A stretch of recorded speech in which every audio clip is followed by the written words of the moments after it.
Have you ever stood in front of the life you spent years building and felt absolutely nothing? Not sadness, not burnout, not even disappointment.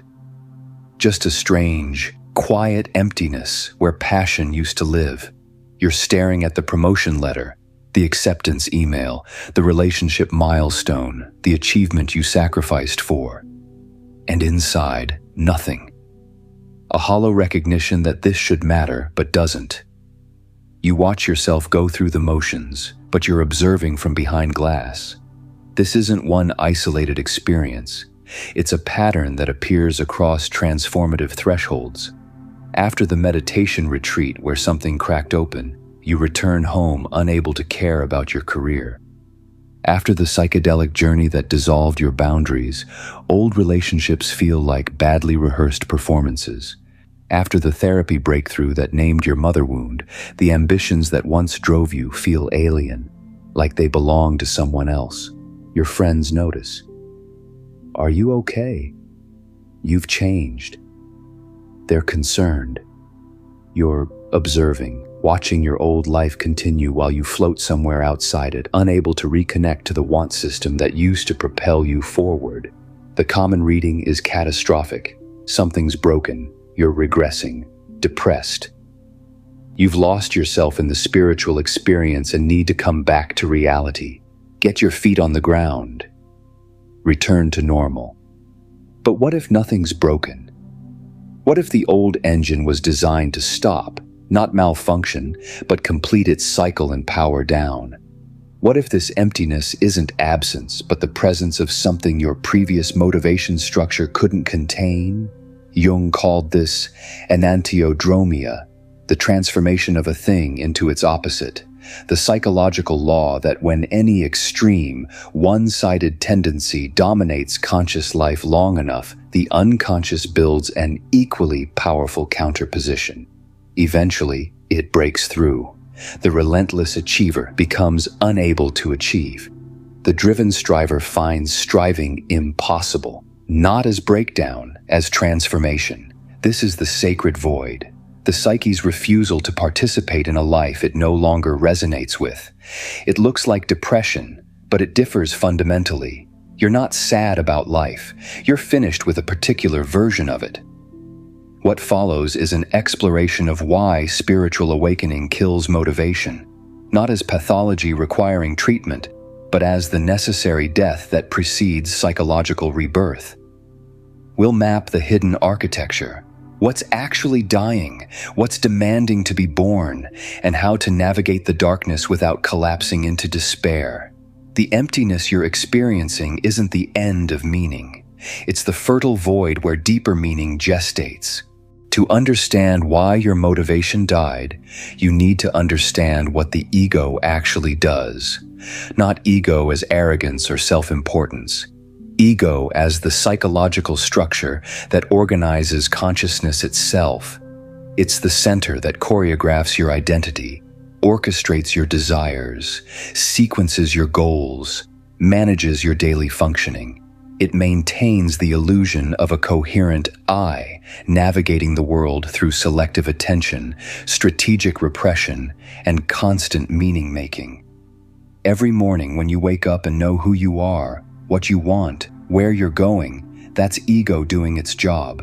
The entire motivational architecture of your life is built on this foundation. When awakening disrupts this structure, the whole system collapses.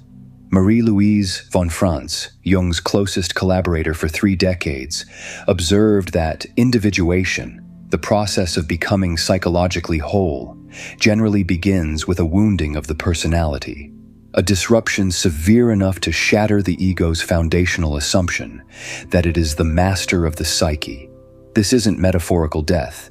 It's actual disorientation of the organizing structure. The script the ego followed, the life plan, the value hierarchy, the identity coordinates, has burned. No new script exists yet. You're left in profound disorientation, watching the old system try to boot up and fail, try again and fail, like a computer whose operating system has been deleted. The motivational consequences are immediate. Career ambitions that once pulled you forward now feel hollow. Relationship patterns that structured your social world seem performative. Achievement drives that animated your days lose all energetic charge. This isn't laziness, it's not clinical depression. It's what one analyst calls profound spiritual limbo, your system beginning to reject everything artificial, forced, or inauthentic because those things were ego-constructed.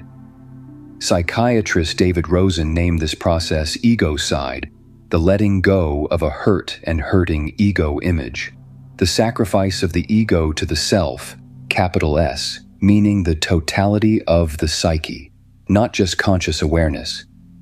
This feels like dying because psychologically, something is dying, not the essential person. The construction that has been mistaken for the essential person. You can't force yourself to care about the old goals because they were organized by a center that no longer functions as center. Performance reviews feel absurd. Social obligations feel hollow. The entire desire system is offline while something deeper, something you don't yet understand and can't yet name, recalibrates. The motivation machine cannot boot because its operating system is obsolete. This is not breakdown. This is the psyche refusing to run outdated software. The ego hasn't malfunctioned, it's been superseded. A new organizing center is beginning to form, one that cannot use the old ego's goals, values, or identity coordinates. What you're experiencing is the death that must occur before rebirth. The necessary collapse before reconstruction around a more authentic center. But what killed it? What mechanism forces the driven achiever to stop achieving, the relentless striver to abandon striving? Jung borrowed a term from the ancient Greek philosopher Heraclitus, Enantiodromia. It means running counter to, the tendency of anything pushed to an extreme to transform into its opposite. This is not philosophy, it's psychological law. When an extreme, one-sided tendency dominates conscious life long enough, an equally powerful counterposition builds in the unconscious. First, it inhibits conscious performance. Then, it breaks through conscious control entirely. The driven achiever becomes unable to achieve. The relentless striver finds striving physically impossible, not as choice, as compulsion toward the opposite. Think of it as a compressed spring. The more force you apply in one direction, the more potential energy accumulates in the opposite direction. Years, sometimes decades, of ego-driven pursuit create massive unconscious counterpressure. You've been pushing, accomplish, produce, achieve, climb, prove. Beneath conscious awareness, an equal force has been building. Stop, rest, release, descend, surrender. Awakening releases that accumulated spring. The pendulum doesn't slow to center. It swings violently to the opposite pole. From striving to stillness, from doing to being, from ego-driven ambition to soul-level openness. This isn't regression, it's transformation through reversal, the psyche's compensatory movement toward balance. Jung described the lived experience with precision. The transformation of the hitherto valued into the worthless, and of the former good into the bad. What you considered virtue, your ambition, your productivity, your goal orientation, now feels like prison. What seemed like success reveals itself as elaborate avoidance. Your achievements don't feel earned. They feel like distractions from something you've been running from your entire life. This reversal serves individuation. It destabilizes the egoic fixations that prevent growth. It forces confrontation with the unconscious, particularly the shadow, all the rejected material you've exiled to maintain your driven persona. The crisis cannot be resolved by the old methods because the old methods are what's being dismantled. You can't think your way out, can't work harder, can't optimize the problem away. The very tools that built your success have become obstacles to your evolution. The paradox cuts deep. Your strengths have become your cage. What got you here won't get you there, because there requires the death of the you who arrived here. The achiever self that constructed your life cannot be the one who reconstructs it. That self must be deconstructed first. This is why you can't force motivation to return. You're trying to resurrect what needs to stay dead. The ego's motivation structure, built on achievement, external validation, and identity performance, has completed its developmental function. It served you. Now it confines you. The only way forward is down. Into the material the ego spent years avoiding. Into the darkness the striving was designed to outrun. This is where Enantiodromia deposits you, the threshold of the Nigredo, the sacred darkness, the alchemical blackening where all psychological structures dissolve. The alchemists called this stage Nigredo, the blackening, the putrefaction, the first and most difficult phase of transformation. Jung recognized it as the dark night of the soul, the period when the individual confronts the shadow within and witnesses the dissolution of every familiar structure. The alchemical texts describe it as a black blacker than black, melancholia, night, an affliction of the soul so complete that death seems preferable to endurance. This is where you are now. Mental disorientation floods in as unconscious contents breach the walls of consciousness. Thoughts that don't feel like yours. Emotions without clear origin. Memories surfacing from depths you didn't know existed. The old psychological structures, your routines, your coping mechanisms, your ways of making sense of the world, collapse with nothing yet emerging to replace them. You feel swallowed. The mystic Saint John of the Cross described it as being digested in the dark belly of a beast. Jung was more clinical but equally direct. The experience of the archetypal self is always a defeat for the ego. This defeat is felt viscerally as darkness, confusion, and the complete absence of meaning. But the darkness serves essential functions. It burns away the misconceptions you've carried about who you are, the self-criticism that masqueraded as motivation, the guilt you've accumulated around false identifications, the shame that kept you performing. All of it combusts in this blackening phase, reducing the constructed self to ash so something more essential can emerge from what remains. The Rosarium Philosophorum, an alchemical text Jung studied for decades, offers this instruction. When you see your matter going black, rejoice. You are at the beginning of the work. Not the end. The beginning. The Nigredo creates what the alchemists called the vase, the sealed vessel where transformation can occur. It's a protective container, holding the vulnerable process of dissolution away from premature exposure or interruption. You feel isolated, cut off from the world, unable to explain what's happening. This isolation is not punishment, it's protection. Anthropologist Victor Turner called this state liminality, the threshold where you are neither what you were nor what you're becoming. Stripped of previous identity but not yet reconstituted into new form, neither here nor there. The temenos, the magic circle where transformation is allowed to take place without interference. This darkness is not empty, it's fertile. Unlimited potential held in formless suspension, waiting for the right conditions to crystallize into new structure. But those conditions require time. Endurance. The willingness to remain in not knowing without grasping for premature resolution. You cannot skip this phase. Attempting to escape through distraction, forced positivity, premature meaning-making, aborts the transformative process. The old form must fully dissolve before the new can emerge. The caterpillar must become complete mush before the butterfly can organize itself from that organic chaos. Your body knows this, the deep, bone-weary exhaustion that no amount of rest resolves. The need for 10, 12, 14 hours of sleep, the heaviness in your limbs, the otherworldly sensation of not being fully in your body, the inability to focus, to care, to want, the lightheadedness, as if gravity itself has weakened, These aren't incidental symptoms. They're intrinsic to the transformation occurring at every level of the psyche-soma continuum.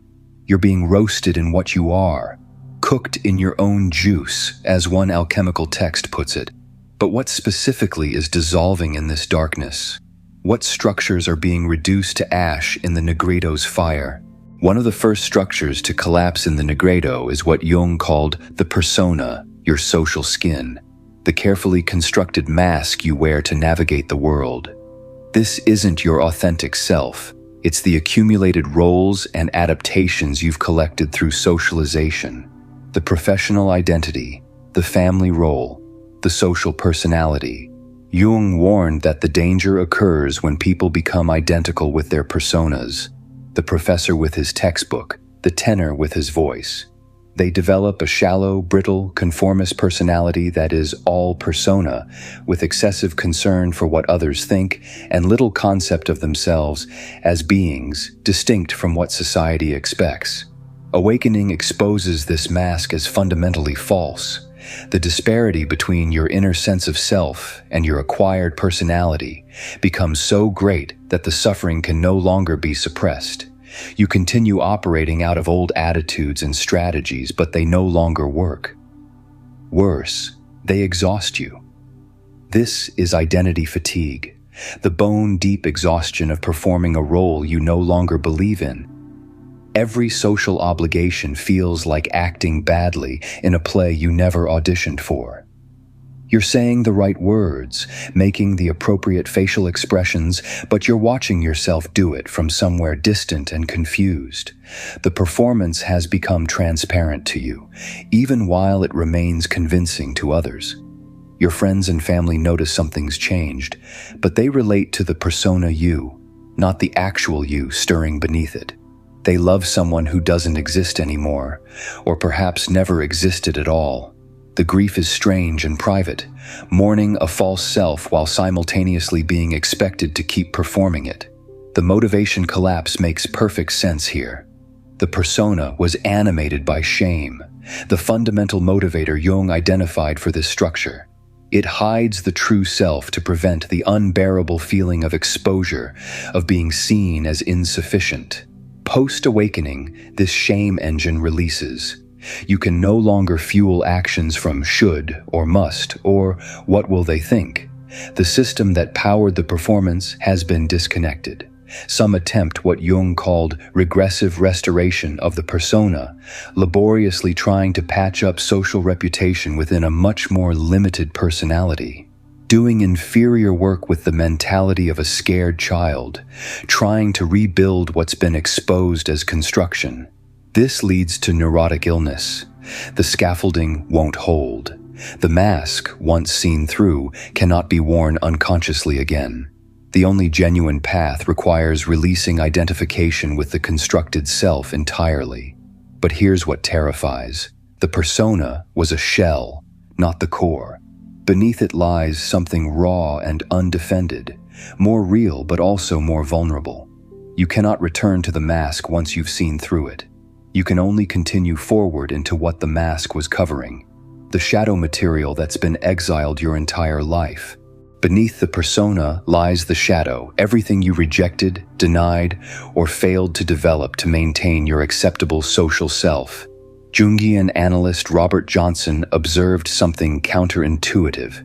Some of the pure gold of our personality gets relegated to the shadow because it cannot find a place in the leveling process of culture. Curiously, people resist the noble aspects of their shadow more strenuously than they hide the dark sides. It's more disrupting to discover you have profound capacity for creative expression than to admit you're capable of pettiness. Nobility threatens the constructed smallness you've learned to inhabit. The loss of motivation you're experiencing is often the shadow demanding recognition. Johnson identified this pattern with surgical precision. When you find yourself in midlife depression, suddenly hating your spouse or your job or your life, you can be sure the unlived life is seeking your attention. When restlessness and boredom persist despite outer success, when emptiness haunts you Despite checking every achievement box, the unlived life is asking for engagement. To refuse this work leaves you depleted, despondent, plagued by nagging ennui and a sense of failure you can't quite name. The mechanism of energy reclamation operates through specific processes. First, withdrawal of projections. Jung noted that if you imagine someone courageous enough to withdraw all their projections, all the qualities they've placed onto others rather than owning in themselves, you get an individual conscious of a pretty thick shadow. But that person has also gained tremendous energy previously invested in maintaining those projections. Every time you stop seeing your unlived anger in your partner, your unlived ambition in your colleague, your unlived creativity in artists you admire, you reclaim the psychic energy it took to keep those qualities externalized. Second, conscious acceptance. Shadow work liberates a tremendous reservoir of energy that was unconsciously invested in self-protection. Think of how exhausting it is to continually repress and suppress the parts that don't fit. To monitor every impulse, to police every desire, to keep the lid sealed on everything unacceptable, that constant vigilance drains you. When the shadow begins demanding integration, it first appears as energy loss, the psyche refusing to power systems that require ongoing repression of essential material. Third, ceremonial expression. Johnson emphasized that if you can touch your shadow within form, through ritual, art, conscious choice to act outside your ordinary pattern, great energy flows from it. Not acting out unconsciously, but consciously engaging what's been exiled. The paradox cuts deep. What you most need is often in what you most reject. Your creativity might live in your so-called selfishness, the refusal to always accommodate others. Your power might reside in your anger, the capacity to say no and mean it. Your authenticity might hide in your weirdness, the parts that never fit the acceptable mold. Dragging the invisible bag of shadow material is exhausting. Fatigue plagues the unexamined life because energy is constantly directed toward keeping the lid on. When you can't get out of bed, can't find motivation, can't make yourself care, your psyche may be refusing to fuel one more day of shadow exile. But integration of overwhelming material requires protection. The psyche cannot metabolize decades of repressed content all at once without safeguards. Which is why, during this process, something else happens to your emotional landscape. A protective dampening that allows the work to proceed without shattering you. The numbness accompanying this process is not pathology. It's protection. What feels like emotional flatness, disconnection, or the inability to feel anything deeply serves a crucial function. It dampens affect while overwhelming unconscious material is being metabolized. This is adaptive withdrawal, not dissociation. Your psyche creating bandwidth for deep restructuring without flooding the conscious ego. The somatic experience is unmistakable. You feel ungrounded, disconnected from your body. Brain fog settles in, thoughts scatter. Apathy pervades where engagement once lived. You withdraw from people, from activities, from life itself, not from depression, but from the sheer overwhelm of what's surfacing. Your body floods with stress hormones as past wounding, rejected material, and exiled aspects of self. Break through the barriers that kept them contained. The numbness functions as a pressure valve. Once the lid on decades of suppressed pain opens, the system cannot process everything at once. The immense effort you use to stuff everything down now requires recalibration. Temporary anesthesia allows the painful restructuring to occur without shattering you completely. St. John of the Cross, the 16th century mystic, described the somatic dimension with visceral precision. Both sense and spirit undergo such agony under an immense dark load that the soul would consider death a relief. The soul feels its melting away. swallowed by a beast and digested in the dark belly. The divine disentangles and dissolves spiritual substance, absorbing it in profound darkness. This differs from pathological dissociation. Healthy withdrawal is temporary retreat for integration. It maintains observing ego function. You can still witness what's happening, even if from a distance. It allows metabolization of unconscious material rather than complete fragmentation. And crucially, it's self-limiting. As integration progresses, feeling gradually returns. Pathological dissociation, by contrast, involves persistent disconnection that interferes with basic functioning. It represents defensive avoidance rather than integrative processing. It may require clinical intervention because the observing function has collapsed entirely. The deeper purpose of this temporary numbness, it makes space for the capacity to feel more fully later. You cannot integrate what overwhelms. The temporary shutdown is wise. It allows restructuring that would otherwise be unbearable. The system knows what it's doing, even when you don't. Trust the wisdom of temporary shutdown. The numbness isn't failure of the process. It's protection during the most vulnerable phase of transformation. But protection doesn't eliminate risk. There's a line between sacred void and genuine despair, and that line can be crossed. The sacred void carries genuine risk. Misreading this developmental difficulty as personal failure can precipitate collapse into actual despair. The death of ego constructs can be mistaken for annihilation of the self. Temporary energetic disconnection confused with permanent loss. The individual interprets the necessary dissolution as evidence they're broken, regressing, failing at life itself. This misreading can trigger what Jung called desindividuation, the ego collapsing into despair rather than surrendering to the self, or regressing into prior defenses rather than progressing toward integration. The distinction between dark night and clinical depression is critical. Psychiatrist and contemplative theologian Gerald May identified the differentiating features. In the dark night, loss of pleasure occurs primarily in spiritual or meaningful domains. The things that used to connect you to purpose feel empty.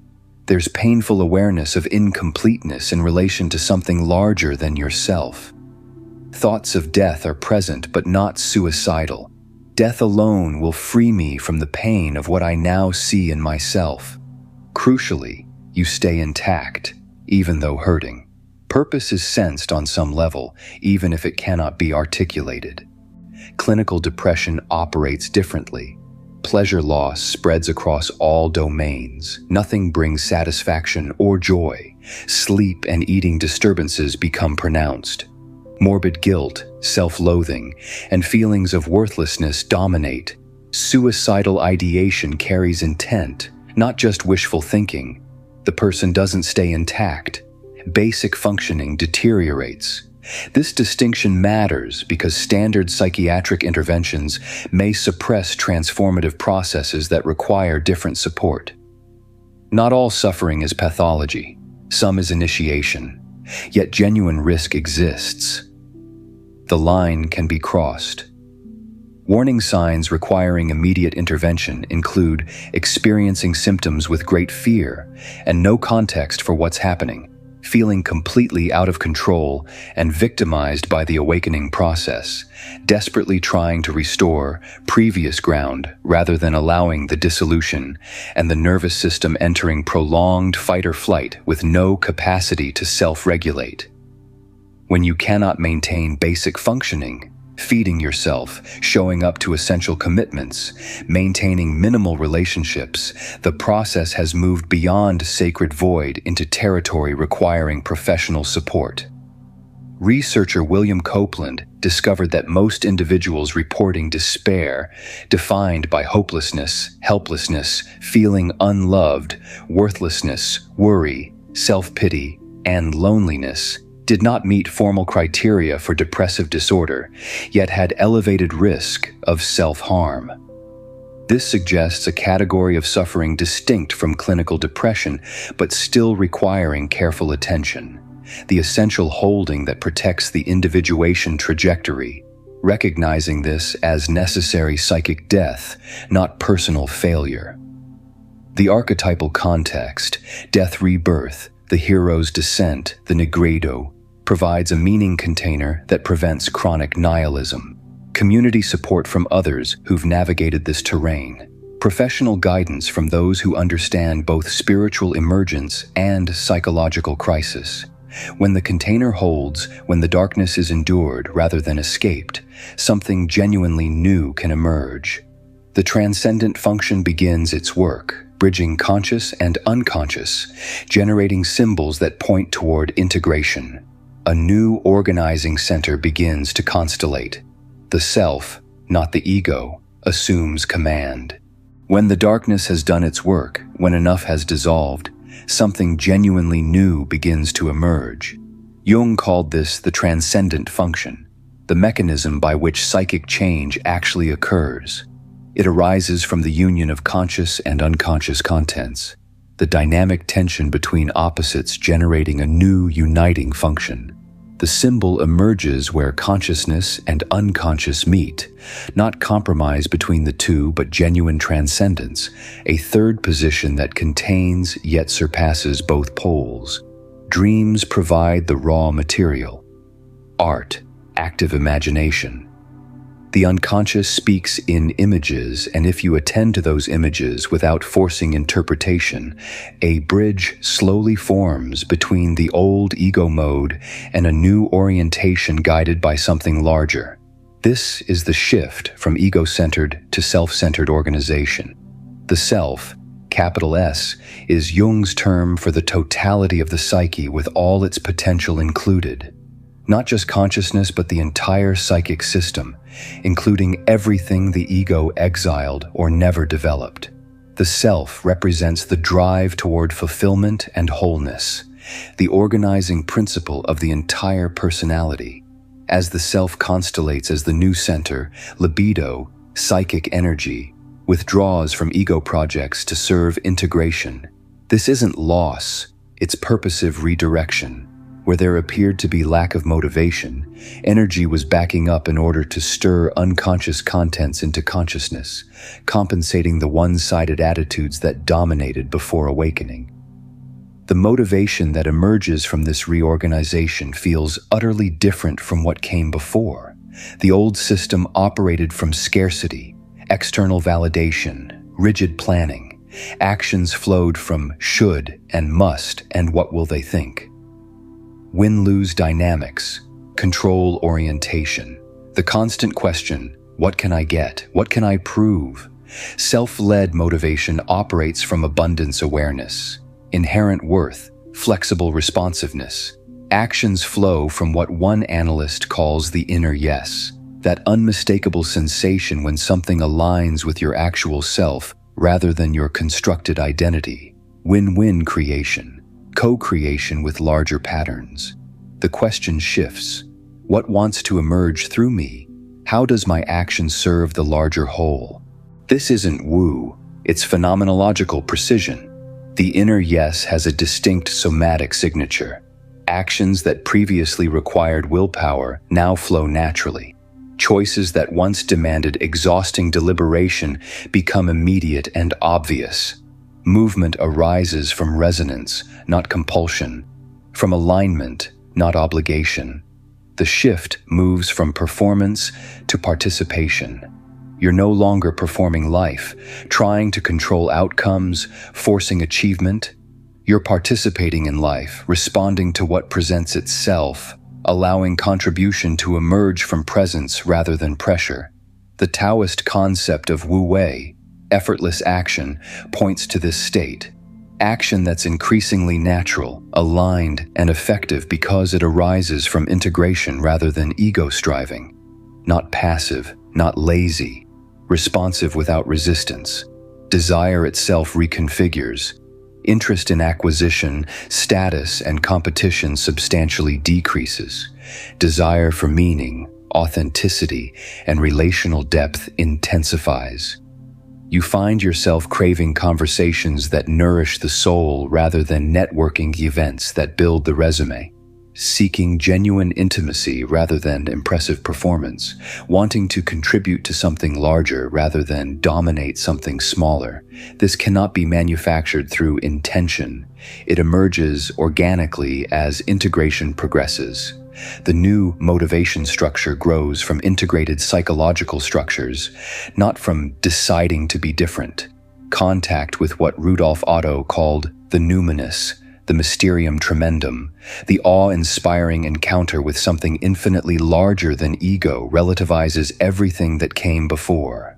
Career advancement, status accumulation, material success, social approval, all shrink against the backdrop of ultimate meaning. Previous goals built on now hollow values cannot be restored.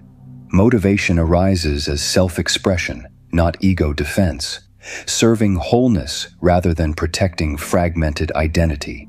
But how do you navigate toward this integration rather than remaining stuck in the void? What practices support the transition from ego death to self-led life? Navigation through the void requires practices that support unconscious integration without forcing premature resolution. First, honor the rest. If you cannot function in the world at this moment, don't force it. The collapse of old structures isn't failure. It's preparation for something more authentic.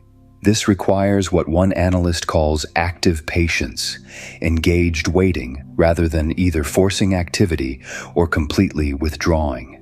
You're neither pushing the river nor abandoning the journey.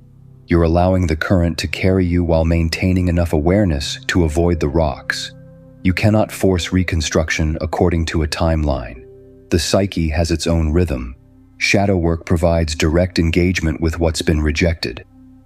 Dream analysis. Record not just what happened in the dream, but how you felt, what images carried the most charge, what recurring patterns appear across multiple dreams. Active imagination. Begin with a dream figure or emotional state. Allow it to speak without your ego controlling the dialogue. Respond genuinely to what emerges. Projection recognition. Notice when you have strong reactions to qualities in others. That intensity often signals your own shadow material seeking acknowledgement. This isn't generic journaling. It's lived engagement with the unconscious through specific, repeatable practices that create dialogue between ego and what lies beneath. Symbolic practices activate the transcendent function. Active imagination works through sequence. Begin with a dream image, mood, or fantasy. Concentrate on it without forcing interpretation. Allow it to alter through sustained attention. Respond genuinely to the changes without driving or controlling them. Record what emerges through writing, art, movement, music, whatever medium allows the unconscious to express itself. The crucial final step. Integrate the insight through ethical action in daily life. The symbol means nothing if it remains theoretical. It must change how you actually live. Ground through body and relationships. The body knows what the mind rationalizes away. Physical sensations provide immediate feedback about whether emerging structures serve wholeness or merely replicate old patterns in new language. When your chest tightens, your jaw clenches, your stomach drops, your body is signaling misalignment. When you feel expanded, breath deepening, muscles relaxing, alignment is occurring. Maintain commitments to real life. Lean on people you love. Seek support from those who understand the journey.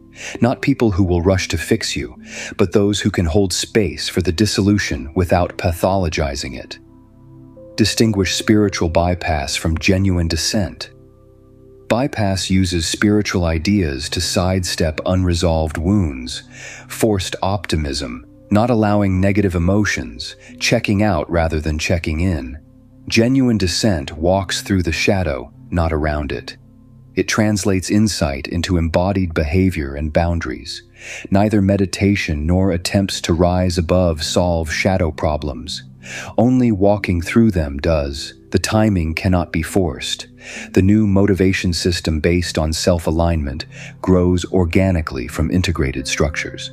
Premature attempts to act from the inner yes before integration has progressed lead to spiritual bypassing or regression into old patterns wearing new masks. The inner yes cannot be manufactured by decision or discipline. It emerges when the psyche is ready. The practices don't accelerate the process, they support it. They create conditions for integration to proceed naturally in its own time, according to its own logic. Which brings us to the final reframe necessary for this entire journey, understanding what awakening actually initiates and what it does not complete. The most crucial understanding. Spiritual awakening marks the beginning of individuation, not its completion. The mystical experience, the non-dual glimpse, the moment of profound insight, these are not endpoints. They're catalytic events that initiate the real work of psychological integration. The Nigredo, the blackening phase you've been enduring, is the first stage of a longer alchemical process. Nigredo, then albedo, the whitening, emergence of soul life, intense reflection on direction and purpose. Then citrinitas, the yellowing, solar dawning, increasing consciousness. Finally, rubedo, the reddening, integration and wholeness. The process is circular, not linear, moving around a center, the self, in ever-widening patterns of integration. Shadow work doesn't complete and stay complete. Even after the focus of individuation moves to other stages, shadow material continues surfacing throughout life, requiring ongoing attention and conscious relationship. Jung stated the aim of individuation clearly: to divest the self of false wrappings of the persona on one hand, and the suggestive power of primordial images on the other, to become a unique, total human being through integration of conscious and unconscious, ego and self. Awakening doesn't accomplish this aim, it sets it in motion. What appears as the death of motivation is the birth of authentic life. What feels like emptiness is the fertile void from which genuine purpose emerges. The collapse is not ending, but beginning. The chrysalis stage, when what was caterpillar becomes butterfly, when what was ego-driven becomes self-led, when what was performed becomes genuinely lived. Nothing is broken. The ego structure that organized desire and identity hasn't malfunctioned. It's been superseded. The void is not empty, but fertile. Not ending, but threshold. Something ancient and essential is completing itself in you. If you're in this void right now, know that you're not lost. You're in the most important stage of psychological rebirth. The numbness is protection. The exhaustion is transformation. The emptiness is potential. This work is not easy. Consciousness demands courage. You're walking through the void while everything in you screams to escape. But you're doing necessary work most people avoid their entire lives. The sacred darkness gestates what cannot be born in the light. Thank you for exploring this with me. If this resonated, if you recognized yourself in the sacred void, the collapsed motivation, the dissolution of everything that once drove you, I invite you to like and subscribe. This work deepens when we're not alone in it. Share this with someone who might be navigating this darkness right now, wondering if they're broken when actually they're becoming whole. And leave a comment with your reflections. What aspect of the void are you experiencing? What's your relationship with the numbness? The loss of motivation, the strange emptiness where passion used to live. Your consciousness matters. Your willingness to stay in the dissolution rather than flee back to the false comfort of ego-driven striving that matters more than you know. Thank you for doing this work. See you in the next exploration.